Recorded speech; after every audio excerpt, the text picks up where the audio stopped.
What comes to your mind first when you think of Mexico? Spicy tacos? Thrilling tequila? Or the passionate mariachi music? But here's the thing. Would you believe that these people in Mexico, on the opposite side of the Pacific, celebrate their holidays playing air games like we did as kids, and a board game that looks just like Yut-Nori? Today, we will guide you into the eerie parallel theory between Korea and Mexico that we had no idea about, exploring the world of traditional games. Stay tuned. Chapter 1. Masters of the Fingertips. Air and Matatena. Do you all remember playing air games? Huddled together on the classroom floor? Or desks when you were young? The thrilling tension of throwing and catching 5 stones in the air, going from level 1 to level 5. However, children in Mexico also enjoy the same game, on the streets. It's called matatena. In Mexico, the game is played using one small rubber ball and 6 to 10 star-shaped plastic pieces. You have to quickly grab the pieces on the ground in that brief moment, when the ball is thrown and bounces up. Interestingly, in the past, this matate also used stones, beans, and seashells, just like Korean air. Isn't it fascinating that the mechanics of these fine muscles, which allow you to snatch the pieces with high eye-hand coordination just before the stone falls or the ball bounces up, developed in the same way on the other side of the Pacific? Well, this is just the beginning. The legendary board game that has our families in a frenzy. Every holiday also has a perfect doppelganger in Mexico. Chapter 2. The rulers of the holidays, Yut-Nori and Loteria. Many of you probably have homes where Yut-Nori is played when relatives gather during the holidays. The breathtaking game of strategy and probability, where you shout, "All or nothing!" and ride on the pieces, Yut-Nori. In Mexico, there is a national game called Loteria that perfectly mirrors this. Loteria is a type of Mexican bingo. What's interesting is that it uses 54 symbolic and colorful image cards instead of plain numbers. This is where the real charm of the game comes into play, thanks to the presence of the game master, known as cantor. The cantor doesn't just call out the name of the card, it's a rooster. I recite poetry in a rap-like manner, mixing poetic riddles or jokes related to the card images, and even some sharp social satire. For example, when the rooster card comes up, I might shout, "The one who made Sun 2. Peter Cry will never cry again."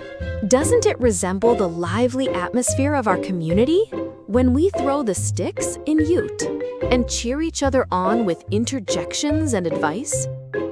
Having seen games played on the ground, shall we now move the stage to the sky and the ice?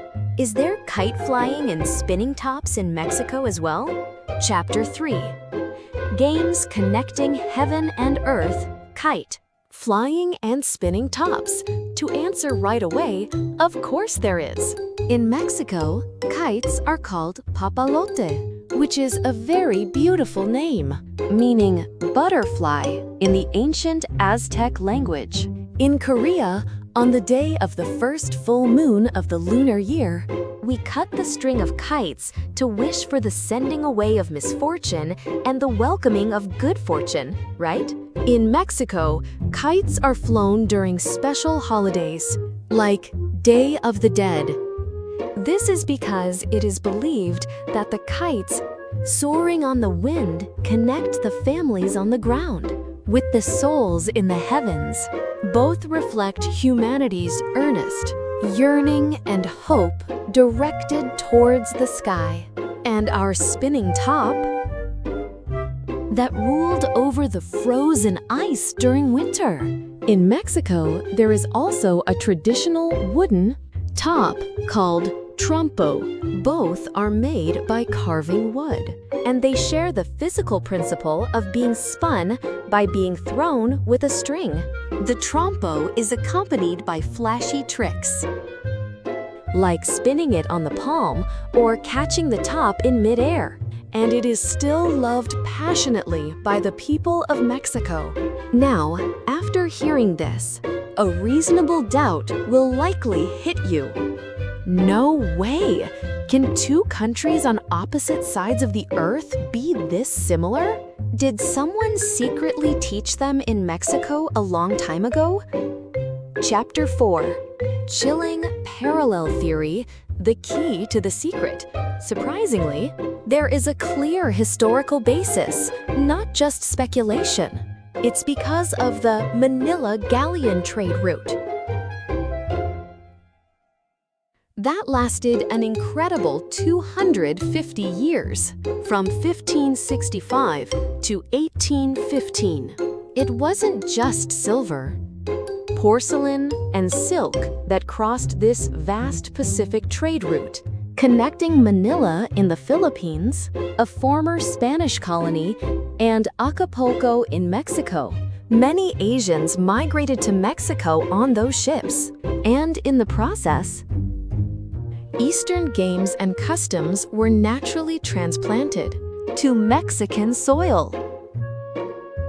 In fact, recent research shows that a significant portion of the population in Guerrero, Mexico, which was the final destination of the galleon trade, carries Southeast Asian genetic markers.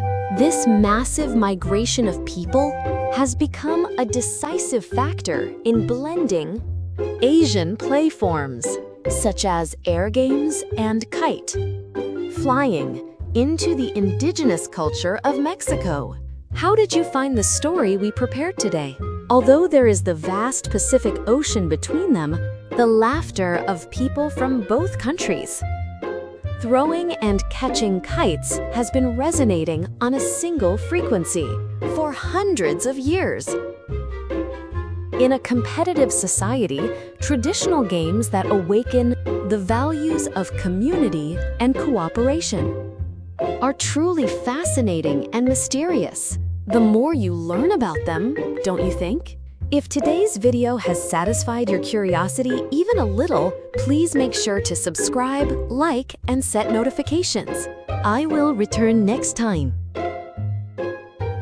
with an exciting knowledge story that will awaken your minds. Thank you for watching until now.